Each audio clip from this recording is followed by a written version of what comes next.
Então, bom dia a todos. O Marcelino terminou aí dizendo que a preocupação com uma retomada semelhante do que está acontecendo na Europa, nós esperamos também que aqui não aconteça. Eu estou na coordenação do grupo de saúde e nós não temos nenhuma definição sobre isso. Hoje nós vamos apresentar alguns estudos, algumas projeções, que são feitos por um grupo de pessoas que são habituadas a fazer isso, mas nós não temos nenhuma definição sobre isso. Tem vários cenários que nós vamos apresentar hoje. A imprensa pergunta bastante e sempre a gente acaba sendo um pouco negacionista, mesmo vendo que existe a possibilidade. A tendência nossa é achar que não vai ter. Isso é normal. Quem lê todos os livros de pandemias do passado, isso era bem comum de acontecer. Teve a pandemia da gripe espanhola, que tem um livro muito bom que saiu agora, que chama Bailarina da Noite. Vale a pena ler, e lá descreve muito semelhante ao que está acontecendo agora. Mas, de qualquer forma, essa reunião ordinária da disciplina de nefrologia, bom dia a todos, nós fazemos toda terça-feira. A reunião ela é gravada e está disponível no YouTube do Hospital do Rim. Hoje nós vamos falar sobre lesão aguda, que é o que vem sendo discutido até agora. A gente abre a sala às 7h30. Hoje a Marisa, o Marcelino, o Miguel e o Lúcio ficaram discutindo meia hora, as primeiras meia hora, que é o tempo onde as pessoas vão entrando na sala. Por isso que nós vamos ficar aquele silêncio, então nós começamos a fazer esse tipo de discussão, que hoje foi bastante rico, para cada um trazendo o seu tipo de informação que tem sobre o assunto. Então, a Marina e o Davi são dois preceptores da disciplina de nefrologia, cuidam dos residentes, tem uma atividade acadêmica já forte no primeiro ano deles, depois que terminou a residência. A preceptoria é um programa muito importante nos Estados Unidos. Quem vai fazer carreira acadêmica, em geral, primeiro ele passa pela preceptoria. É um cargo bastante valorizado, e aqui também já temos esse cargo, já tem 7 anos, aqui no Hospital do Rim, junto com o Hospital São Paulo, a Escola de Medicina. E às vezes, quem é preceptor desenvolve uma atividade, tem uma experiência muito grande, tanto na área assistencial e o começo da atividade acadêmica. A Marina é graduada em Medicina na Santa Casa de São Paulo, fez residência na Santa Casa também, nefrologia aqui na Universidade, aqui na Unifesp, e preceptoria em nefrologia aqui no Hospital do Rim e na Universidade Federal de São Paulo, aqui na Unifesp.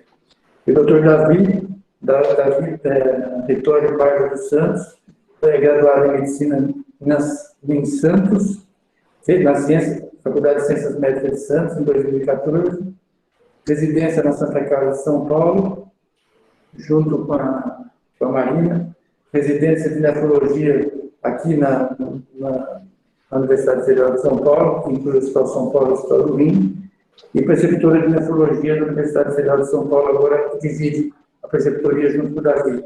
Nós sempre temos 2 ou 3 preceptores. Então, eu vou passar para a Marina primeiro, e ela vai falar sobre a lesão renal aguda de Covid-19. Então, os dois, tanto a Marina como o Davi, vivenciaram a questão do Covid, a questão do atendimento da nefrologia do Covid, tanto aqui no Hospital do Rim, como no Hospital São Paulo. Obrigada. Bom dia a todos. Queria agradecer o convite. E como o Dr. Medina falou, eu e o Davi somos preceptores, preceptores desse ano no Hospital São Paulo. A gente vai passar uma revisão da literatura e um pouquinho da nossa experiência lá, principalmente no Hospital São Paulo, nesse ano do Covid. Você coloca aí? É só passar aqui no...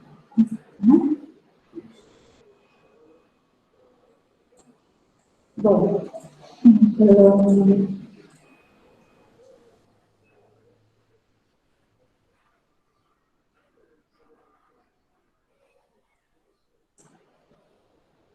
compartilhar. Obrigada. Enfim, como todo mundo sabe, esse ano, né, no final do ano passado, em dezembro do ano passado, foi descrita uma nova síndrome respiratória no RAM e de alta transmissibilidade. Os casos foram crescendo, aumentando o número principalmente ao Ocidente, e chegou em março de 2020 ao status de pandemia. Eu acho que foi um desafio para o mundo todo, poucos relatos a gente tinha poucos relatos no começo, sabia-se pouco dessa doença, e cada vez muito produzir ciência o mais rápido possível para a gente conseguir combater essa doença. No começo a gente começou a comparar as doenças que os outros coronavírus apresentavam, mas a gente começou a produzir, né, e começou a ver que era um pouquinho diferente do que a gente já tinha. Vou falar aqui um pouquinho da epidemiologia. Esse é o primeiro estudo que foi lançado tentando avaliar as características clínicas da Covid-19. Foi um estudo de pacientes internados no hospital de Wuhan. Ele estudou 41 pacientes e a gente pode ver que a incidência de lesão renal aguda era baixa, né? A gente consegue ver que 7% dos pacientes, só 3 de 41 apresentavam essa lesão renal aguda. Esse é um estudo que saiu no New England, no final de fevereiro, agora de 2020, e a incidência era mais baixa ainda. Eles fizeram uma coisa de 1.099 pacientes em 30 hospitais diferentes da China, e eles encontraram apenas 6 pacientes de 1.099 com lesão renal aguda, o que daria 0,5%. Esse foi o primeiro estudo lançado, trabalhado para avaliar apenas lesão renal aguda. E também foi um estudo chinês, lançado no Kidney International, em que 701 pacientes foram avaliados. A média de idade deles era 63 anos, a maioria do sexo masculino, e cerca de, considerava grave, com Covid grave, 42,4 pacientes. O que ele encontrou? Ele encontrou uma incidência de lesão renal aguda de 5,1%, apesar de 14,4% apresentar aumento da creatinina de base, mas não chegando a ter aquele aumento de 0,3%. Ele encontrou também 43,9% dos pacientes com proteinúria e 26,7% pacientes com hematoma.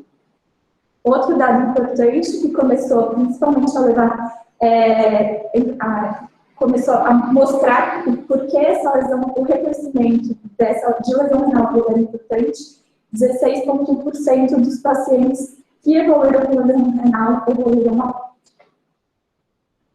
aqui é um gráfico do mesmo trabalho que mostrava que os pacientes que já apresentavam aumento de creatinina prévia, então uma DRC prévia, tinham um aumento de creatinina anteriormente e de forma maior. Então, aqui a gente consegue ver se os pacientes apresentavam uma creatinina mais elevada de base, e aí a gente tem um aumento de forma mais rápida.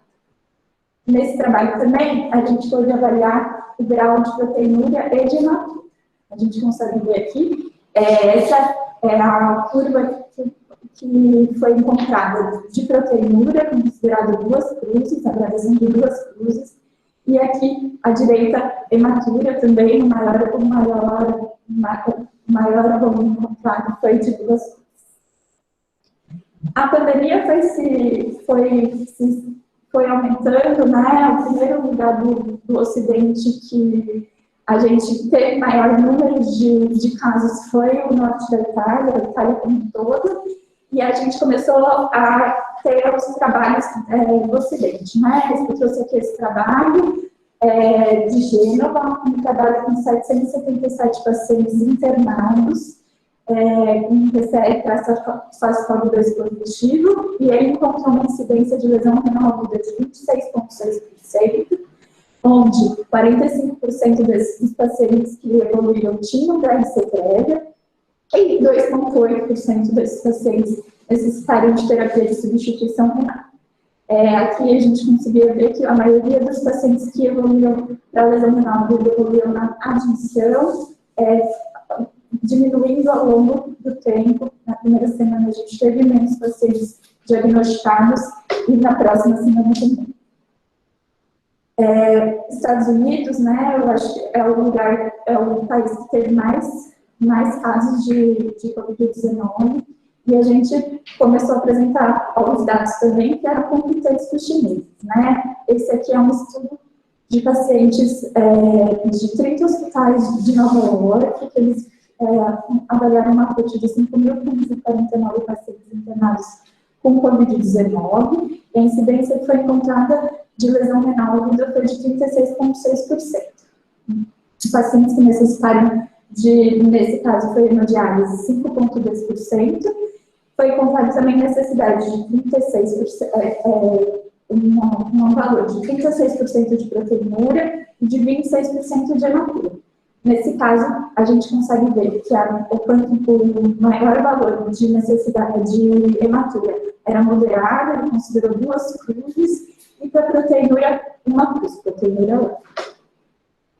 1. Aqui conseguimos avaliar a gradação da lesão renal aguda.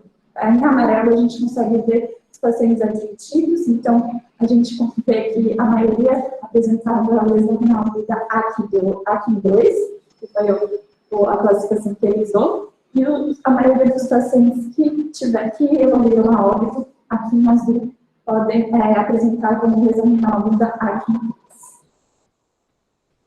Esse é o estudo do JASME, que queria avaliar a incidência de hemodiálise e os fatores de risco relacionados.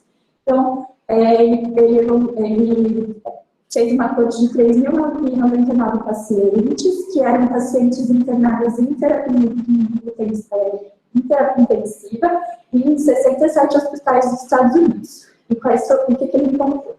Que 21% dos 3.099 pacientes necessitaram de hemodiálise, 63% desses pacientes evoluíram a óbito, e dos pacientes que sobreviveram, 34% ficaram dependentes de diálise depois da alta.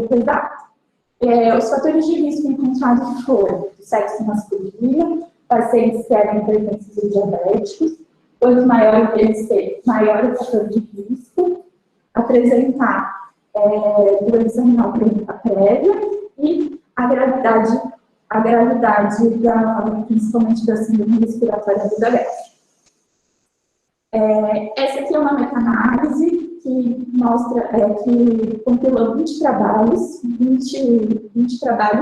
e achou que uma incidência de lesão renal aguda, uma incidência de necessidade de terapia de substituição renal 3,6%. Então, um número relativamente alto.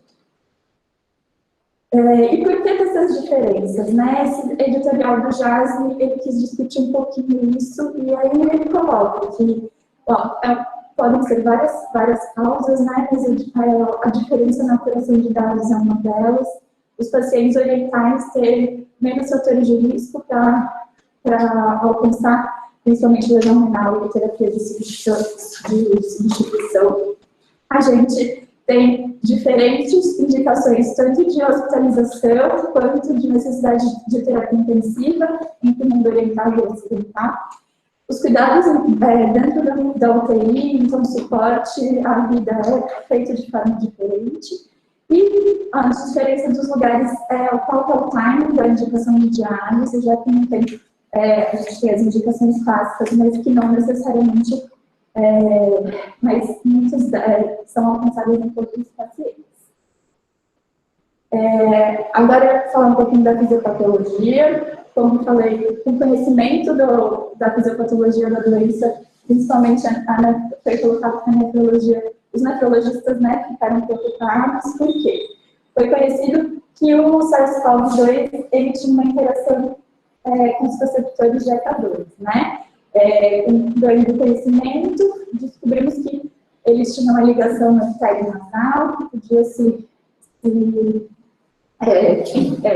que era por onde ele entrava, e dentro das células, e podia se espalhar tanto para os alvéolos pulmonares, ou para qualquer célula que tivesse esse receptor, como, por exemplo, os túbulos proximais renais.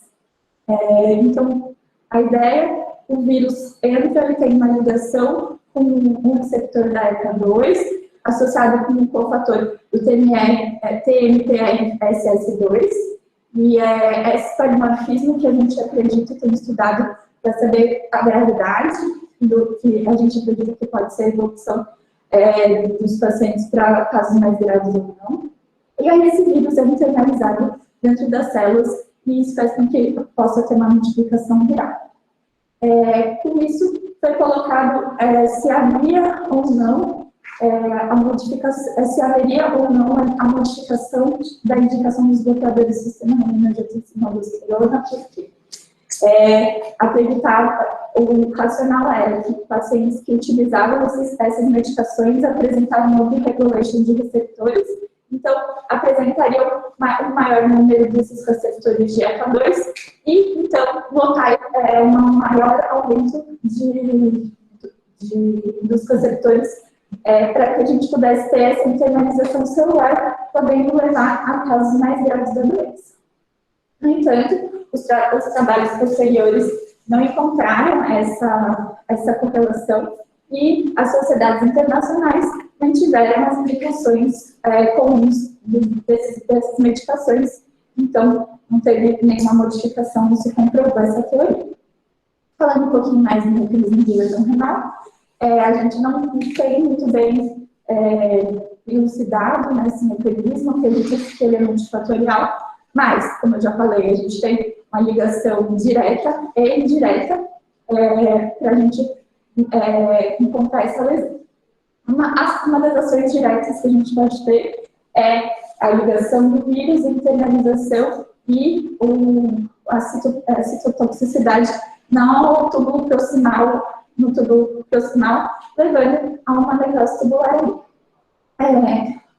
Outro local dentro do rim que a gente tem também esse receptor são os podócitos, então a gente também pode ter uma disfunção podocitária.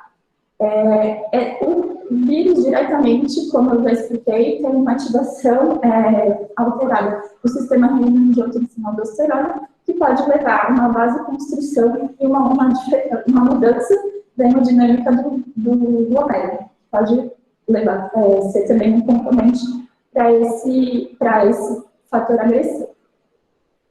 Outra ação que o SARS-CoV-2 pode ter é a alteração na ativação da coagulação. Acredita-se que não se sabe muito bem ainda como que o sistema complemento é ativado, então a gente pode ter uma alteração dessa ativação de coagulação com dano endotelial e aí levar a microangiopatia trombótica, podendo criar necrose fibrinoide e isquemia nos glomérulos.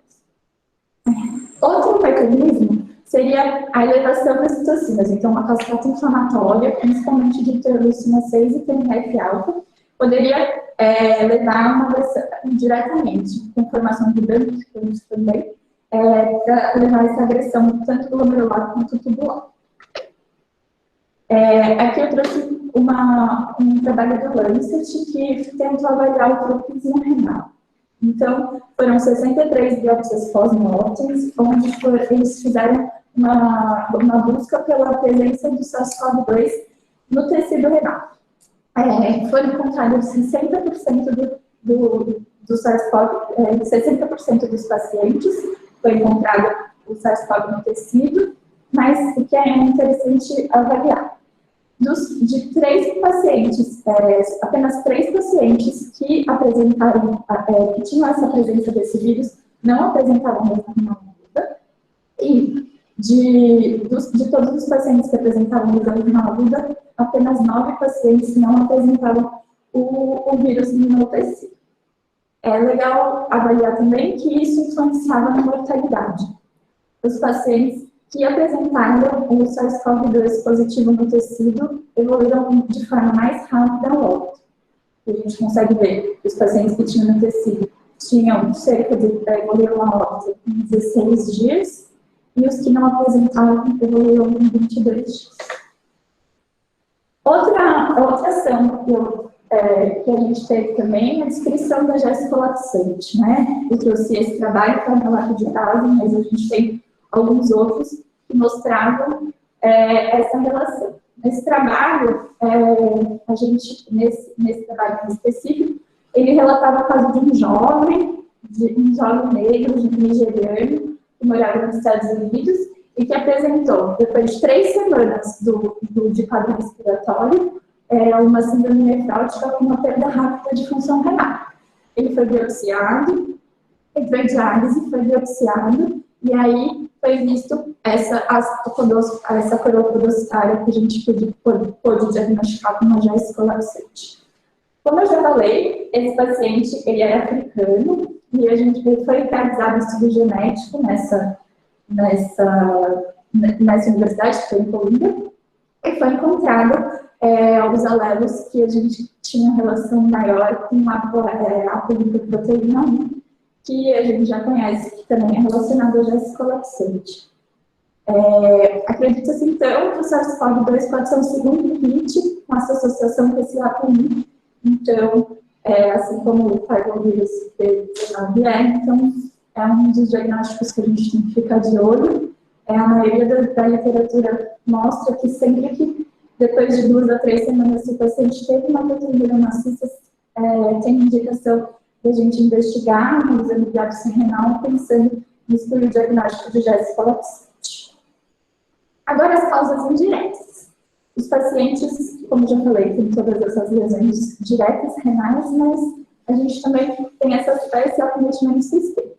O primeiro diagnóstico, normalmente, a gente tem a desidratação na admissão do hospital.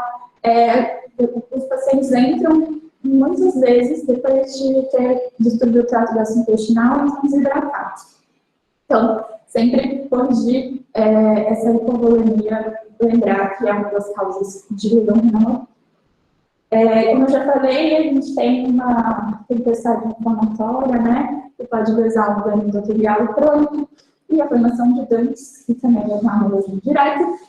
A pneumonice, os sintomas respiratórios, a síndrome respiratória aguda grave tem uma necessidade de alta pressão positiva, isso faz com que a gente tenha uma redução do retorno venoso e leve também a um acometimento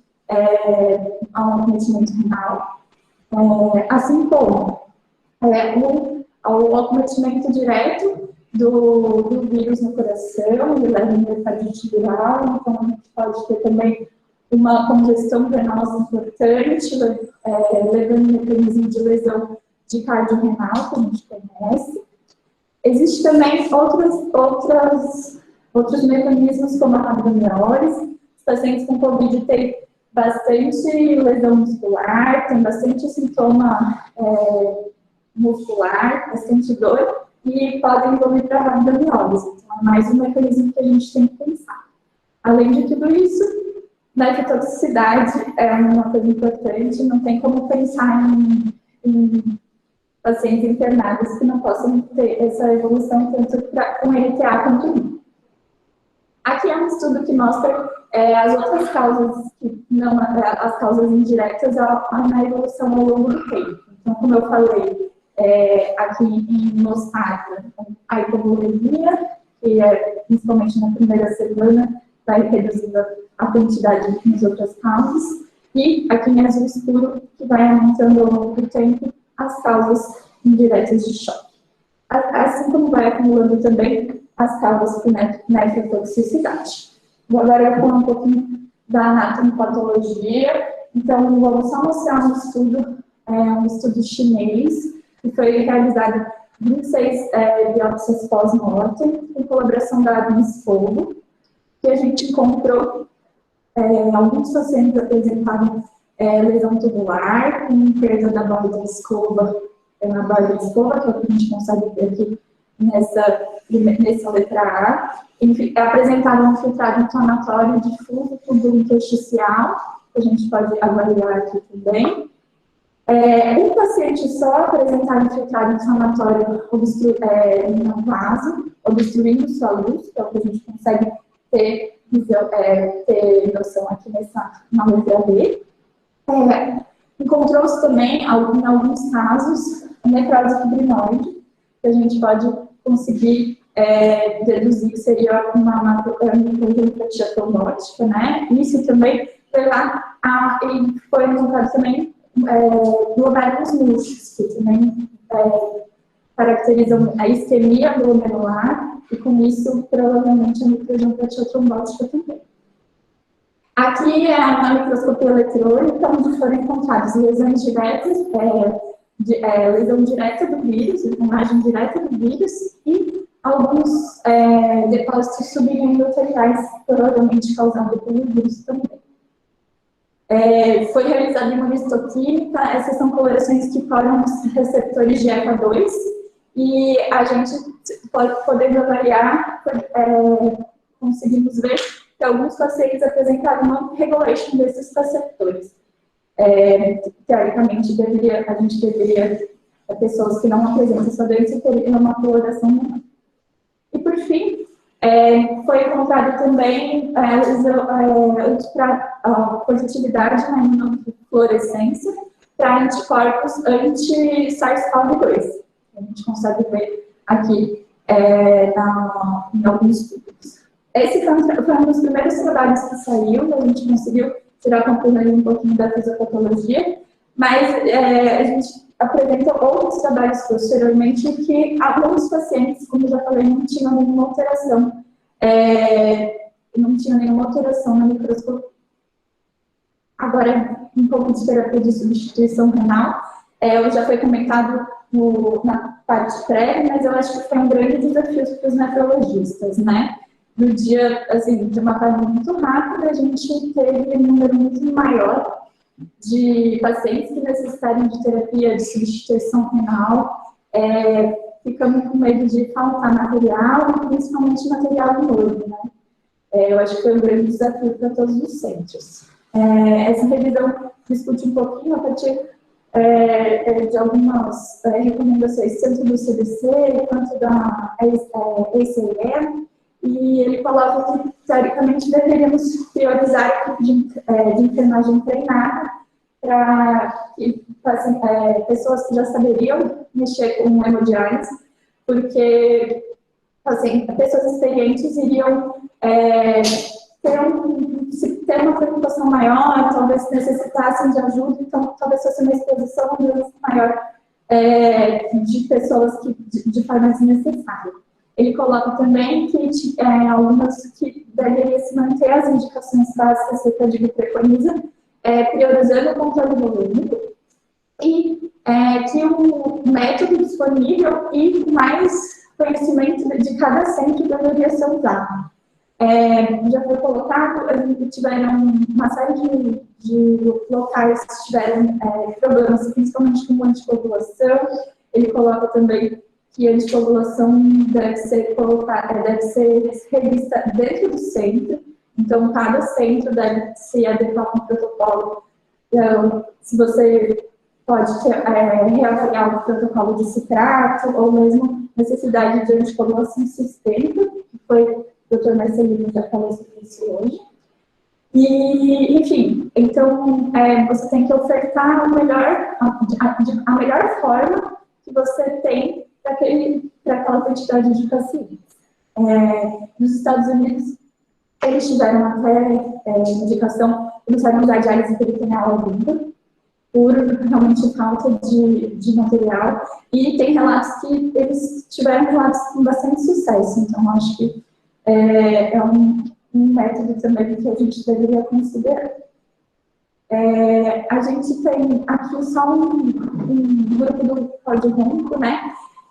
Colocou um dos mecanismos, o uso de membranas de médio como uma forma de fazer um controle da tempestade de interleucinas. Isso não foi comprovado, mas é uma das formas de controlar uma das causas de lesão renal. Vou falar um pouquinho do tratamento.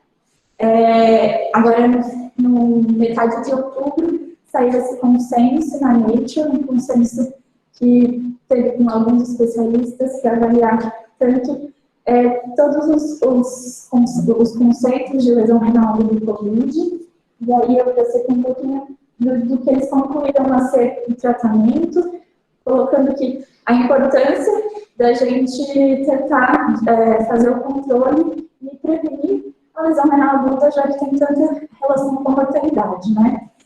Basicamente, são as indicações que a gente já considera educativo. Então, fazer a monitorização, tanto com creatinina quanto com BNA1, individualizar o manejo dos fluidos, principalmente com cristalóides, manter a hemodinâmica. Ele coloca também uma coisa importante, monitorizar e adequar caso a caso a pressão positiva nos pacientes em ventilação mecânica. Isso também dependeria, controlaria um dos fatores que envolvem a lesão renal. Aqui, como eu mostrei, também ele mostra que membranas de alto e médio protótipo poderiam controlar a cascata inflamatória, a liberação de participantes em resina de hemoglobina, mas a gente não tem nenhuma conclusão específica que mostre melhora desse tratamento. E, por fim, prognóstico. A gente, como eu falei, não sabe muito dessa doença e a gente está tentando buscar o que vai vir agora, né? O que vai sobrar depois dessa primeira onda. Espero que não tenha uma segunda tão importante. Aqui é um trabalho americano, saiu de Jasmine. A gente tem a avaliação de 333 pacientes com Covid, dos quais 198 tiveram lesão renal considerada ou lesão renal aguda ou hematuroproteinúria, e desses, depois de 3 semanas, 68,5% dos pacientes tiveram remissão da proteinúria, 35 pacientes que evoluíram para lesão renal aguda, 16 recuperaram a função. No entanto, ele encontrou uma mortalidade importante, como já tinha mostrado em outros trabalhos, de 11,2%. Esse trabalho também, lançado no Jasmine, mostra uma tentativa de avaliar a recuperação renal. Aqui, ele avaliou 1.835 pacientes com lesão renal aguda, que considerava eram 46% dos pacientes que ele avaliou, e teve uma indicação de terapia de substituição renal de 19%. Ele avaliou na alta hospitalar 832 pacientes, dos quais 65 pacientes recuperaram, 35 pacientes tiveram DRC, e desses, 32% ficaram em necessidade de hemodiálise. Aqui a gente consegue avaliar, ao longo do tempo, a variação da creatinina. Os pacientes recuperados não tiveram piora importante depois, mas os pacientes que tiveram uma lesão renal maior também não tiveram uma recuperação tão importante. E, por fim, esse trabalho mostrou mais uma vez a relação entre evolução da lesão renal aguda e mortalidade. Aqui a gente consegue ver a curva de Kaplan-Meier tendendo a quase 50% de mortalidade nesses pacientes que evoluíram a lesão renal. E agora eu vou falar um pouquinho da experiência que a gente teve no Hospital São Paulo. E obrigada. Então, muito bom dia a todos. Meu nome é Davi, como professor Medina nos apresentou. Sou preceptor da disciplina de metodologia aqui na Unifesp. E a gente vai dividir, depois dessa brilhante revisão da Marina, um pouco das experiências e epidemiologia que a gente teve no Hospital São Paulo. O enfrentamento da Covid no Hospital São Paulo só foi possível e propiciou uma grande e maior união entre as equipes do Hospital São Paulo, digno de nota da equipe da infectologia, da terapia intensiva e da nefrologia, a qual, sem essa união, seria impossível a apresentação desses dados. O que eu vou apresentar aqui tem início a coleta de pacientes no dia 12 de março, quando nós tivemos o primeiro paciente com Covid diagnosticado internado no Hospital São Paulo, e o último paciente incluído no dia 27 de agosto. Como a doutora Marisa conversou no começo da nossa apresentação, tem sido um trabalho grande de juntar todos esses dados e a gente está fazendo esse segmento. Nossa amostra é até o dia 27 de agosto. Nesse período, tivemos 404 pacientes internados no Hospital São Paulo, incluímos apenas os maiores de 18 anos com diagnóstico de Covid confirmado, PCR, E excluímos para análise que a gente vai fazer primeiramente os pacientes transplantados renais. Tivemos uma predominância pelo sexo masculino, sendo 62% deles homens, e metade dos pacientes, 52% em leito de UTI, 50% em leito de enfermaria. Quanto às comorbidades associadas à internação do Covid-19 no Hospital São Paulo, são muito semelhantes à de literatura estrangeira. Os pacientes apresentavam nessa ordem principalmente hipertensão, diabetes, tabagismo, cardio e pneumopatias, obesidade, neuropatia, câncer e edema. Quanto à lesão renal aguda associada à Covid-19, no Hospital São Paulo nós tivemos uma incidência de 63% de lesão renal aguda definida pelos critérios de CADIC. Quanto à classificação da lesão renal aguda, nós tivemos que 35% dos pacientes tiveram uma lesão renal aguda CADIC 1, 11% uma lesão renal aguda CADIC 2 e 53% dos pacientes uma lesão renal aguda CADIC 3. Quanto à incidência de diálise, como a Marina, o professor Marcelino e a doutora Maria falaram, foi a grande preocupação de todos, nós tivemos 19% de incidência de diálise em pacientes internados no Hospital São Paulo com Covid-19, e entre os pacientes com a infecção, com a doença coronavírus e lesão renal aguda, não necessidade de diálise, sim lesão renal aguda, nós tivemos uma letalidade de 54%. Bate muito com o que a doutora Maria e o doutor Marcelino conversaram das informações lá do seu serviço e do que a gente viu na literatura estrangeira, principalmente americana e europeia. Nesse gráfico, é um gráfico de dispersão da creatinina, onde nós temos o valor de creatinina na entrada, na admissão, e o valor de creatinina durante a internação, em que nós vimos uma associação entre o maior nível de creatinina da admissão se relacionando ao maior risco de lesão renal aguda durante a internação. Entre outros fatores clínicos, e entre os fatores clínicos associados à lesão renal aguda no Hospital São Paulo, nós tivemos que a idade maior que 61 anos, a obesidade e a hipertensão foram fatores associados à lesão renal aguda, dados que vão ao encontro da literatura internacional. Entre outros dados clínicos, estar em leito de terapia intensiva, sobreventilação mecânica e apneia vasoativa foram fatores clínicos associados à lesão renal aguda, e a creatinina da admissão, o RDW e a proteína C reativa foram fatores laboratoriais associados à lesão renal aguda durante a internação. Realizamos a regressão logística binária, tendo a lesão renal aguda como variável resposta. E tivemos o valor de RDW, a proteína C reativa, a creatinina e estar em ventilação mecânica como fatores associados independentemente à lesão renal aguda. Aqui chama atenção a ventilação mecânica, o professor Marcelino conversou na nossa conversa no início da apresentação, a grande relação, uma coisa que todos estão no front tem visto. Esse slide, gentilmente cedido pela doutora Marina Cristério, que faz um inspirador trabalho de acompanhamento dos pacientes transplantados. Nós tivemos 681 pacientes transplantados com a doença do Covid-19, nem todos internados no Hospital São Paulo, 245 acompanhados pela medicina em casa, e 436 foram hospitalizados. 171 em leitos de enfermaria, tendo 3 óbitos e 12 com necessidade de hemodiálise. 265 em UTI, 197 com necessidade de ventilação mecânica, 166 com necessidade de hemodiálise, e a gente vê, entre aqueles com ventilação mecânica, uma grande quantidade, maior número de pacientes evoluindo a óbito.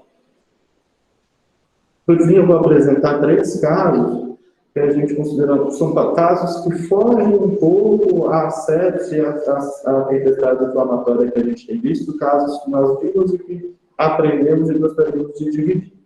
O primeiro é um infarto renal associado à Covid-19, paciente masculino, JBS de 60 anos, que deu entrada no ponto de atendimento lá nos meados de abril, com dor abdominal, enfacada e piora da dispneia há um dia.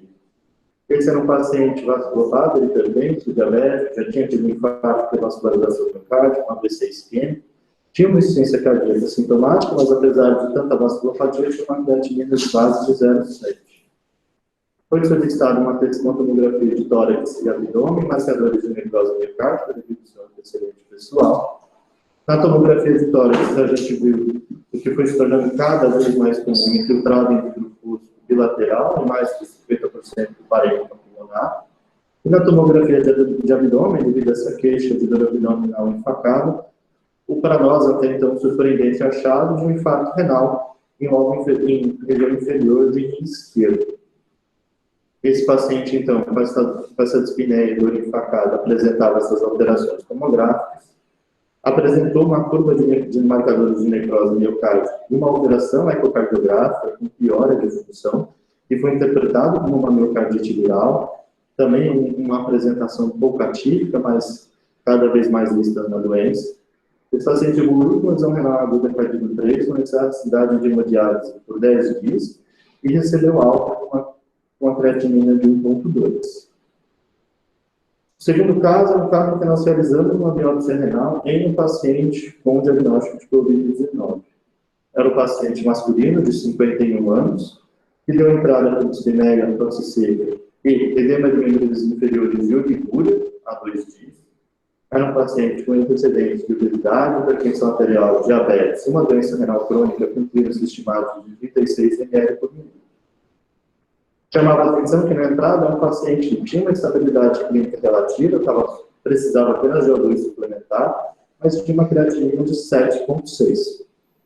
A urina única que a gente conseguiu colher durante a internação, porque logo depois ele fechou a diurese, de 32 gramas por litro na amostra isolada, 340 mil hemácias com dimorfismo eritrocitário positivo e 680 mil leucócitos, que estavam presentes ainda na urina, cilindros granulosos e alunos.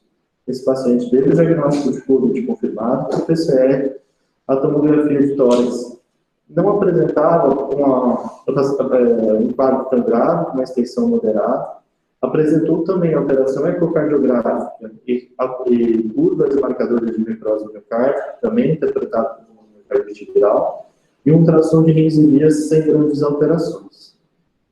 Então, a gente foi indicado a diálise desse paciente, e apesar dele se manter o tempo todo no leito de enfermaria, apenas com oxigênio suplementar, sem necessidade de droga vasoativa, sem critérios de gravidade que nós vimos em outros pacientes com necessidade de hemodiálise, ele manteve-se anúnico durante todo o período.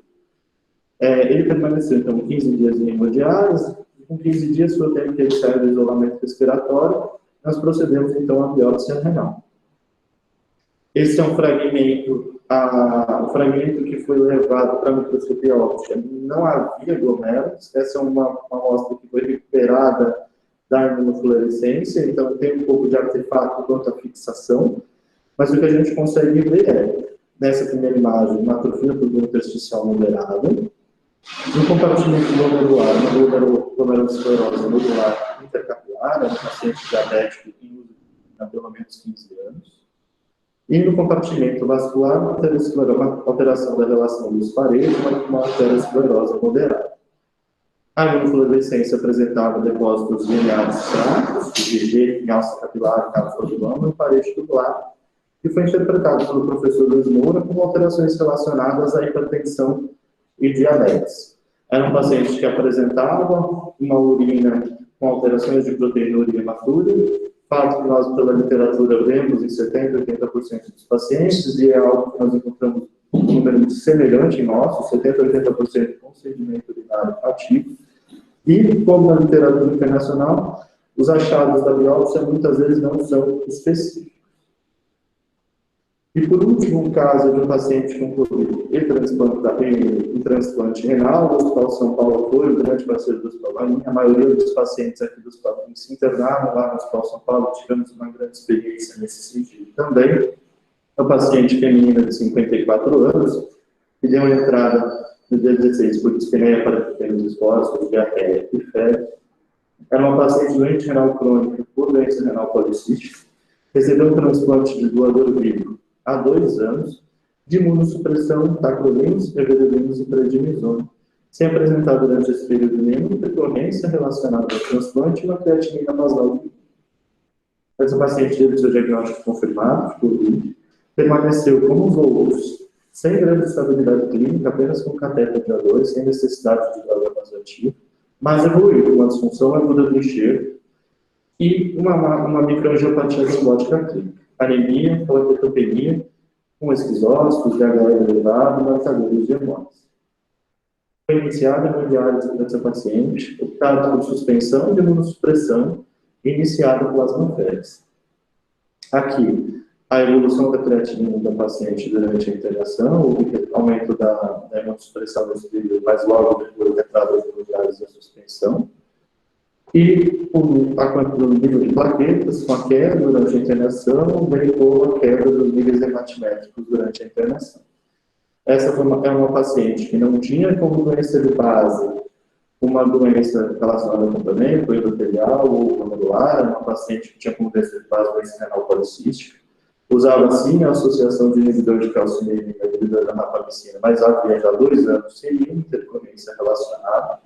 Não apresentava uma grande instabilidade hemodinâmica, mas que apresentou um fato novo, que foi a infecção por coronavírus, que pode ter funcionado como um trilho para essa nova microangiopatia trombótica. Essa paciente evoluiu com a suspensão da imunossupressão parcial, início de plasmaférese, com melhora clínica e melhora da doença, com melhora clínica e laboratorial, recebendo alta com uma creatinina de 2,4. Então, nós concluímos que a lesão renal aguda associada à COVID é frequente, sua incidência e letalidade em um hospital universitário do Brasil são semelhantes às experiências internacionais, destaco aqui as europeias e americanas, talvez a experiência chinesa seja um pouquinho diferente das outras. Identificar os fatores associados à lesão renal será de importância para a tomada de conduta precoce. Nós temos o nível de creatinina da entrada, o nível de PCR, estar em ventilação mecânica e o RDW como fatores que nos atentam a tomar uma atitude mais vigilante. A lesão renal aguda, como a Marina bem explicou, é multifatorial e a gente deve tomar, já como o professor, é um arroz com feijão, como o professor Marcelo teve, o professor Marcelino usou de lesão renal aguda, mas ela tem algumas apresentações mais capciosas e a gente deve ter atenção então a esses casos atípicos. E como a Marina também falou, vamos entrar no segundo passo, que é ver qual será o fato dessa doença para o nefrologista. Todos os pacientes que são internados com um diagnóstico de Covid-19 no Hospital São Paulo estão recebendo um acompanhamento ambulatorial, um ambulatório chefiado pela equipe da pneumologia, mas que tem a participação de nós, da nefrologia, para acompanhar. Melhora de função renal, presença de sedimento urinário, e esperamos em breve ter mais informações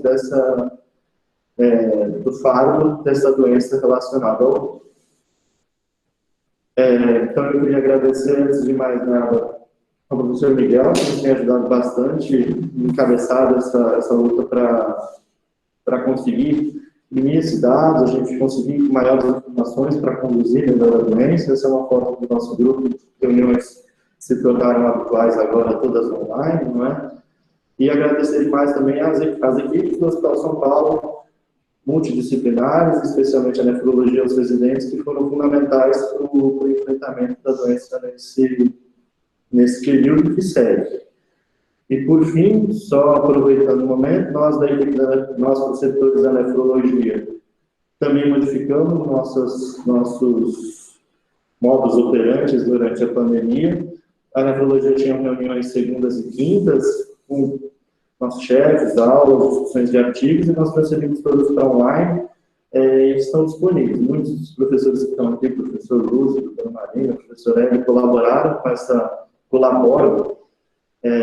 com esse nosso projeto. Os links são divulgados, nós temos todas as atividades às segundas e quintas, os links sempre ficam disponíveis pelas mídias sociais e são abertos para a participação de todos. Então é isso, muito obrigado.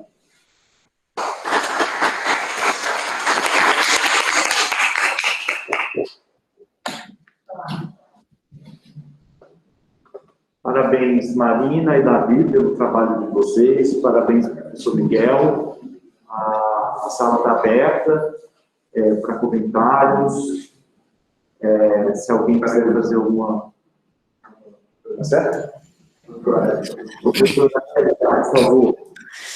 Parabéns, Davi e Marina, aí, pelo trabalho, o Miguel também pelo empenho aí nessa fase tão árdua que foi, né, no auge aí da Covid. Eu queria saber se vocês também viram alguma relação com aqueles marcadores mais tradicionais, né, por exemplo, DHL, ferritina, relação neutrófilo, linfócito, com o desenvolvimento da lesão renal aguda, e se houve uma relação também da gravidade da lesão renal aguda com esses outros marcadores. E uma segunda pergunta é se vocês observaram casos de infecção secundária nesses pacientes que tiveram um desfecho pior na terapia intensiva. Marina, Davi? Professora Érica,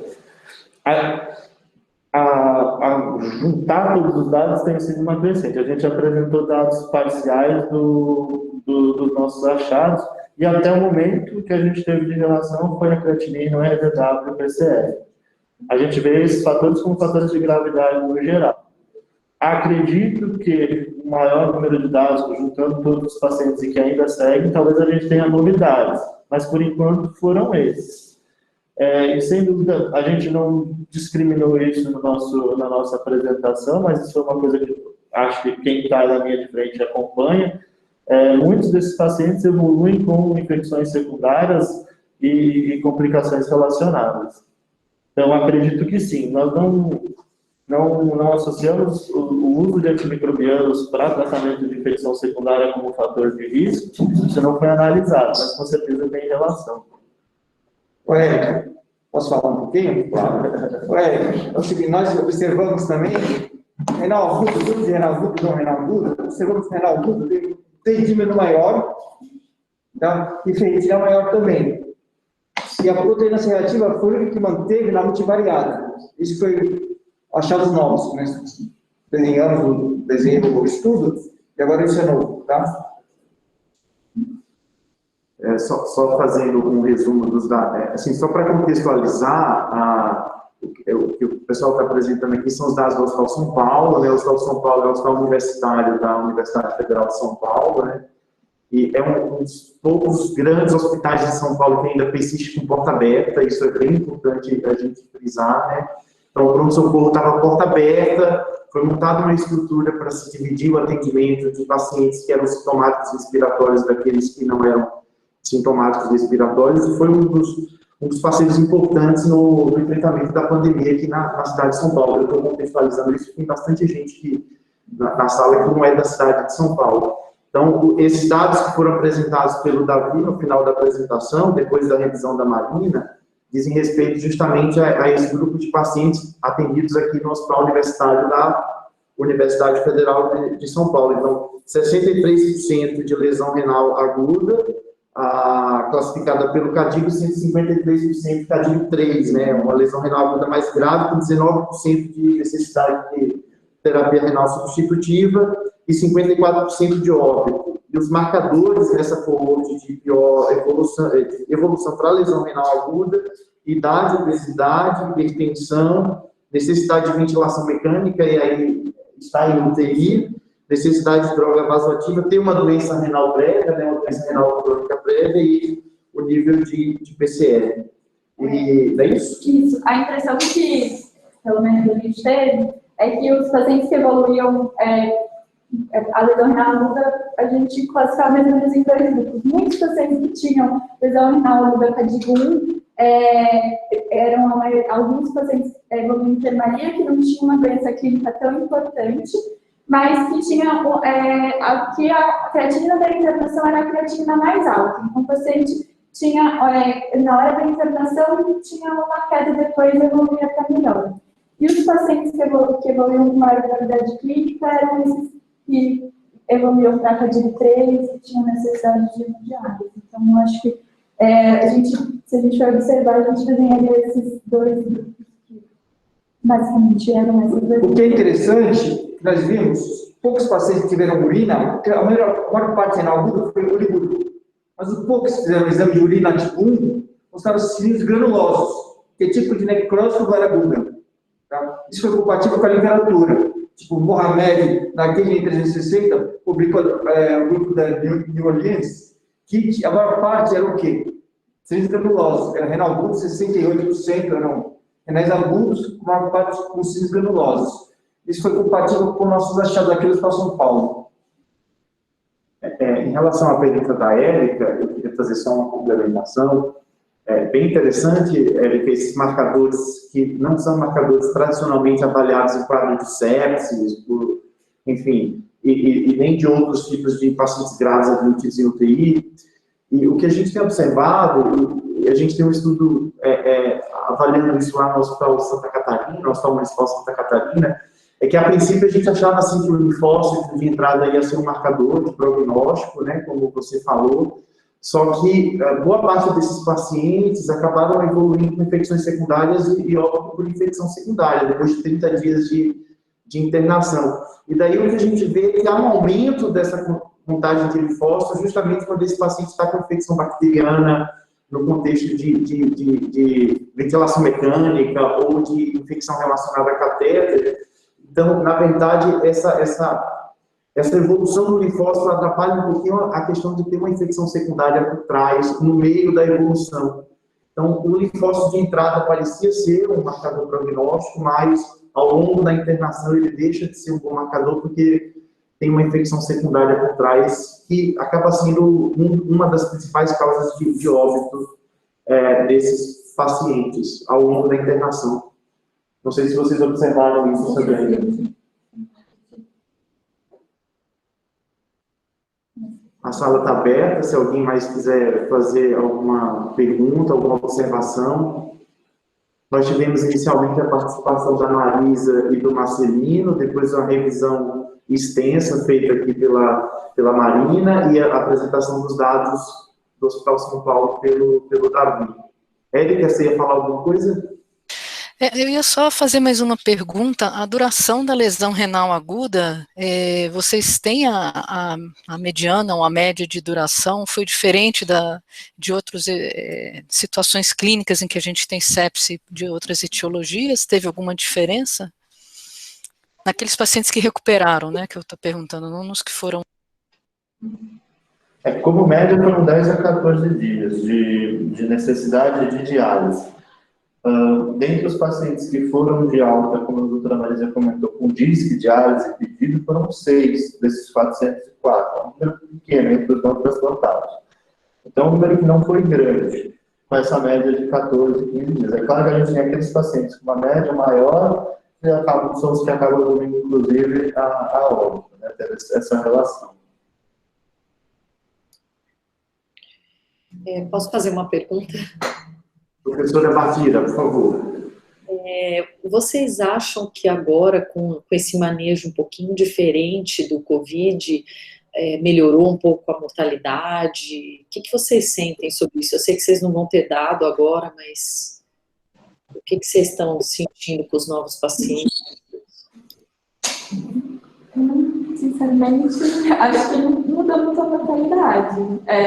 A gente vê pacientes ainda bastante graves, apesar de uma menor quantidade de pacientes, né, por ter diminuído a incidência, mas a gravidade da doença, apesar de a gente estar conseguindo ter um suporte maior clínico, ainda muitos pacientes, os pacientes que realmente evoluem a óbito, que tem uma série de fatores de risco, ainda tem um quadro clínico grave, né, bastante grave e uma letalidade importante. Os dados que vem lá da Europa, a partir dessa segunda onda, mostram que pacientes que entram em UTI, quando observa só pacientes em UTI, a mortalidade diminuiu em 50%. Mais jovens também. Mas eu digo entre aqueles que entraram em terapia intensiva, né? Então, algumas coisas a gente padronizou, como, primeiro diminuiu-se o uso de recursos terapêuticos compassivos, né? Então, deixou-se de se utilizar medicações que no começo eram utilizadas de forma compassiva, com potencial efeito tóxico renal até, né? Combinação de antirretrovirais e, enfim, medicações com efeito cardiotóxico.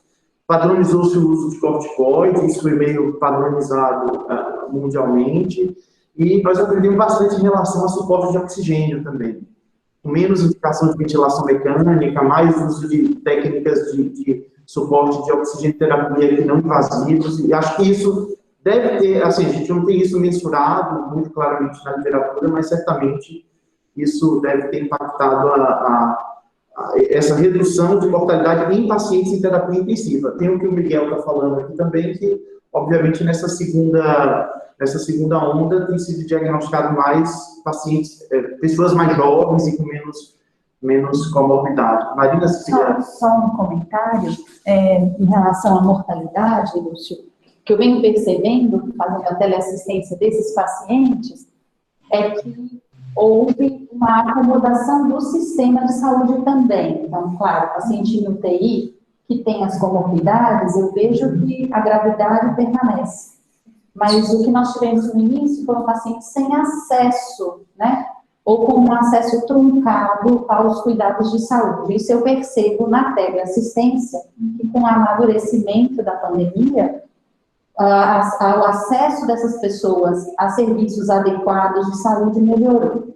Não consigo dizer em números o quanto isso reflete em menor mortalidade, mas a consciência de que eles precisam procurar o hospital e o acesso ao hospital, na teleassistência, a gente percebe que está mais fácil.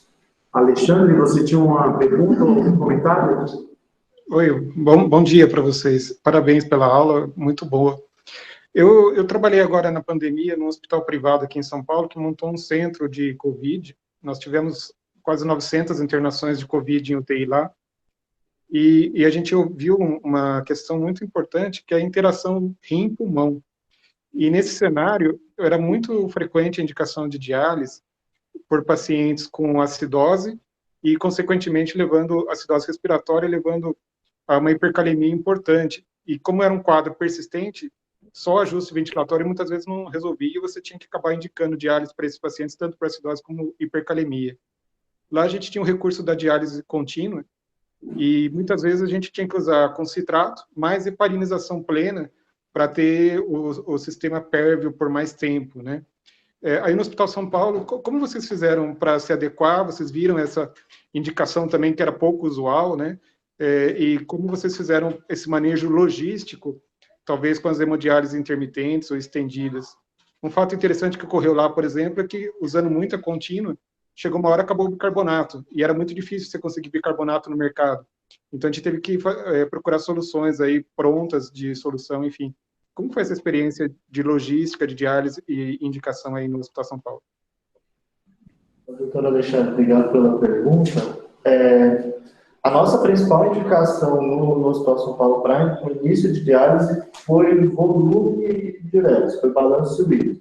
Mas isso intimamente relacionado com ventilação mecânica e piora respiratória. Então, eram pacientes que não tinham a diurese adequada e por isso estavam piorando a ventilação. A acidose era muito frequente, a hipercalemia também, com certeza digna de nota. Se a gente fosse falar que foi a principal coisa, e foi da literatura, também foi o manejo de hipervolemia, que atrapalha muito na ventilação.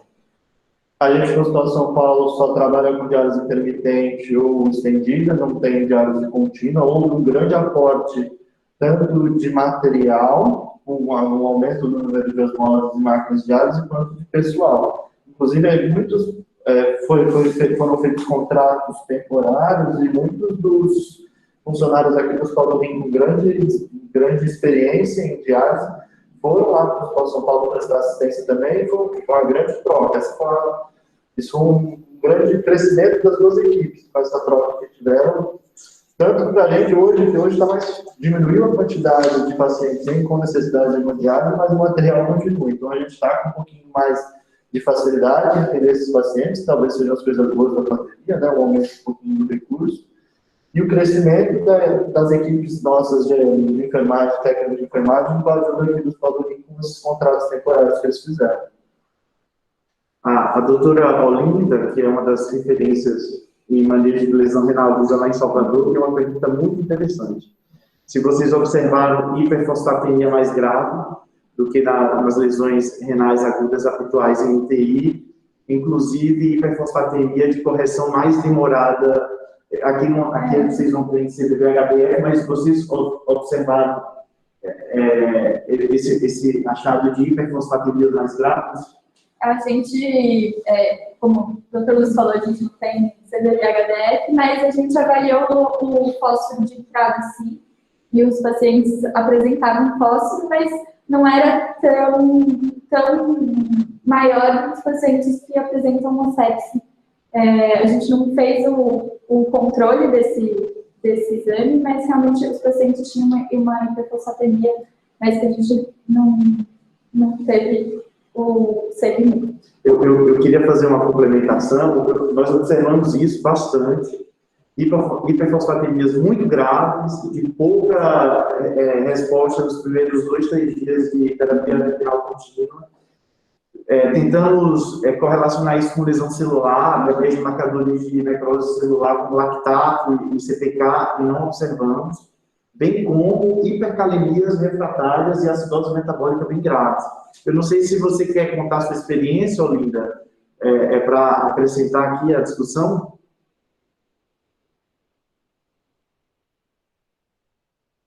Não sei se você está com o microfone. Bom, opa, vamos lá.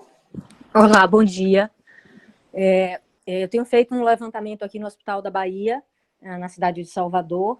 Temos visto realmente bastante casos de lesão renal aguda na vigência de Covid-19, né? Foram mais de 5 UTIs fechadas para a Covid-19, e ainda não fiz análise estatística desses dados, mas me chamou bastante atenção uma hiperfosfatemia desde o início e durante o tratamento com a terapia de suporte renal, inclusive CVV-HDF ou SLED diariamente, independente da função renal prévia do paciente, ou seja, mesmo os renais agudos, sem doença renal prévia, doença renal crônica prévia, já chegavam com uma hiperfosfatemia importante. Fui atrás de alguma situação que simulasse lise celular, né, mais intensa, mas assim, os outros marcadores não subiam, e isso me chamou a atenção até no manejo para uso de bicarbonato nesses pacientes antes de indicar diálise.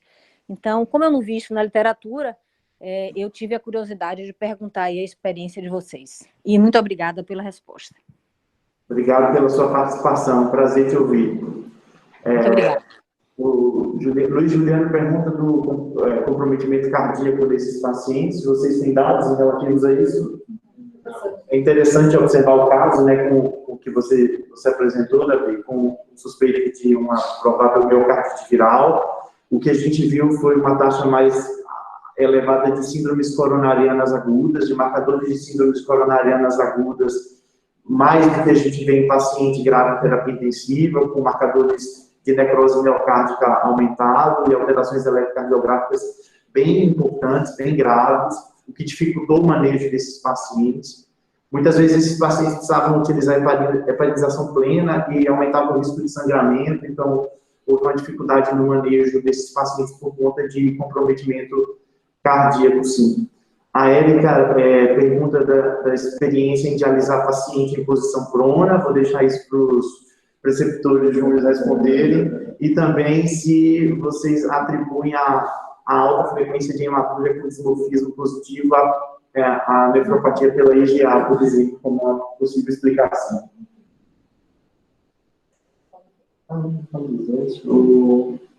A diálise em posição prona, a gente tem algumas questões, principalmente relativas ao acesso, né?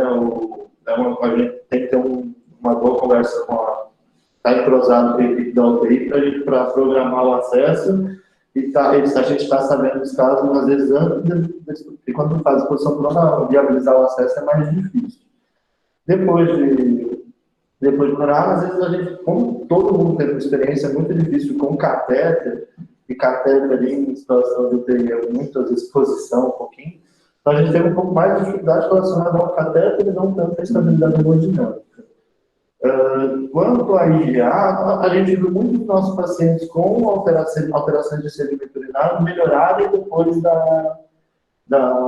do quadro, que poderia acontecer assim com IgA, mas a gente tem um bom motivo fisiopatológico de alteração renal direta do vírus para também justificar esse achado.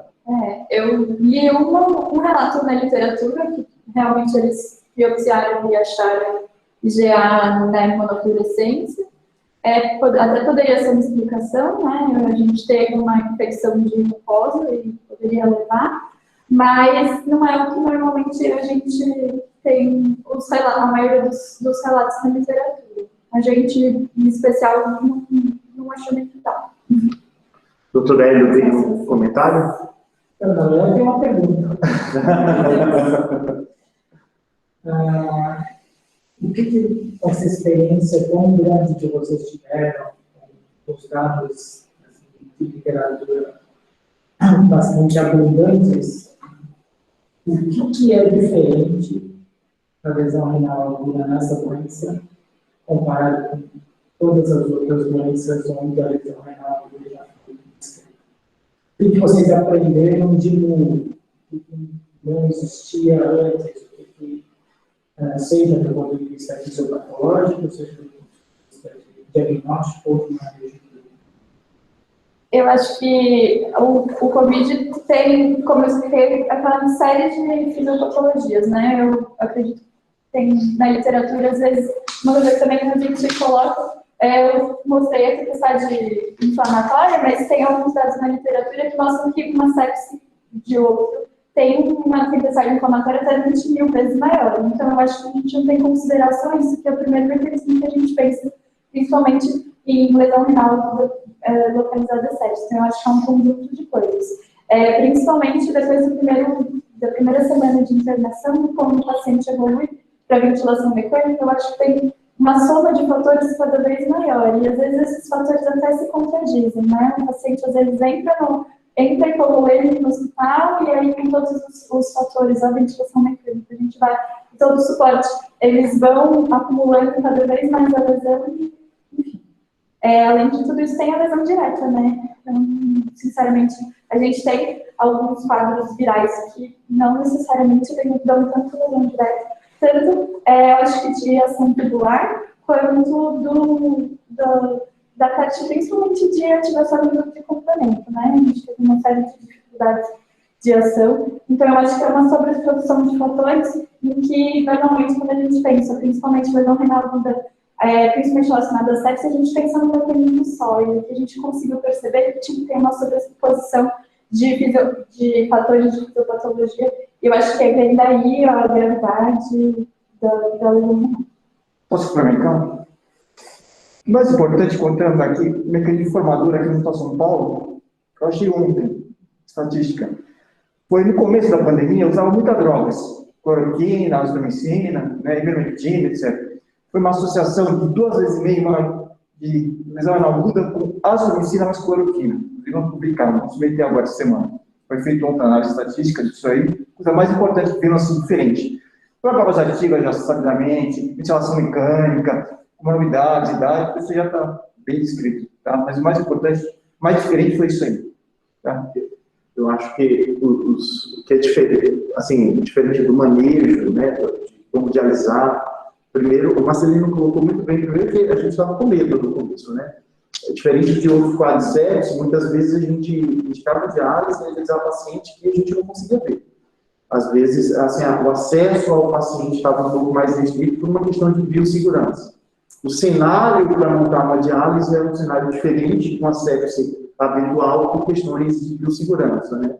A gente não tinha muito... era tudo muito novo, né? A nossa geração viu isso de filme só, não tinha vivido isso ainda.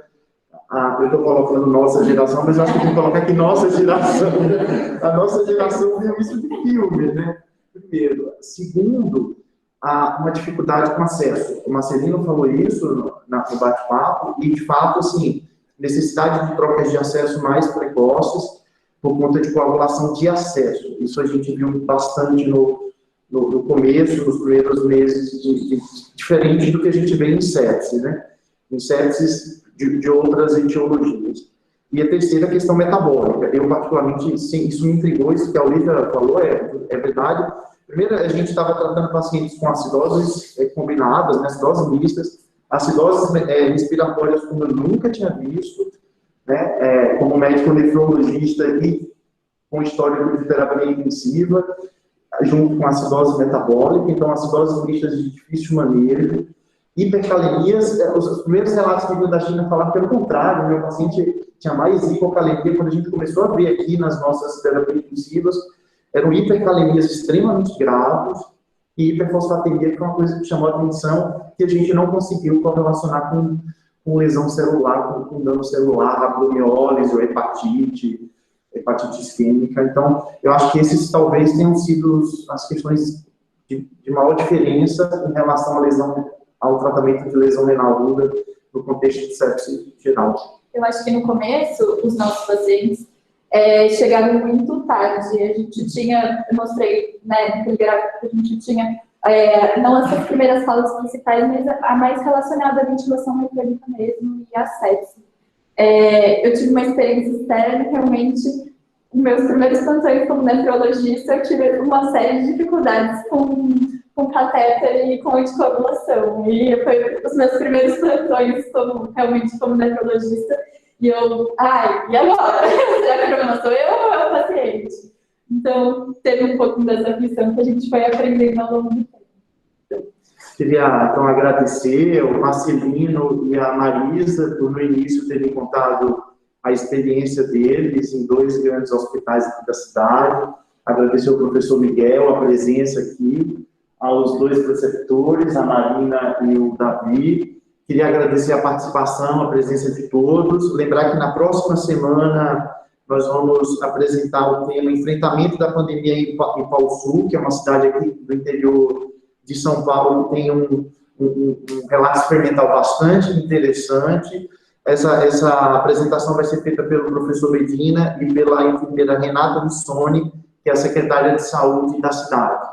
Estão todos convidados, muito obrigado pela presença. Em nome da disciplina de nefrologia da Unifesp, eu agradeço a presença de todos. Muito obrigado.